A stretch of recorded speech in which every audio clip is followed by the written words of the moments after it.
53 годишниот СМ, жител на селото Неготино, општина Врапчиште, Гостиварско, е уапсен и против него е поднесена кривична пријава. Тој е осомничен за убиство на 53 годишна жена со иницијали ХА. Делото се случило пред неколку дена, а телото било пронајдено во атарот на селото Неготино. На 9 декември синот на жртвата пријавил дека неговата мајка е исчезната. Од прегледаните снимки од безбедносните камери е утврдено дека таа влегла во автомобил марка Фијат, пошто била недостапна на телефонот.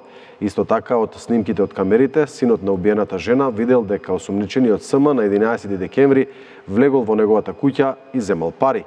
По извршени проверки на видеозаписи, како што велат од МВР, констатирано е дека пријавениот дал лажен исказ во полициска станица.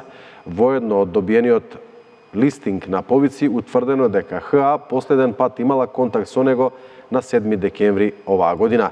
Полицијата ја привела и сопругата на осомничениот, која признала дека незиниот сопруг со пиштол ја убил ХА и ја открила локацијата каде било закопано телото.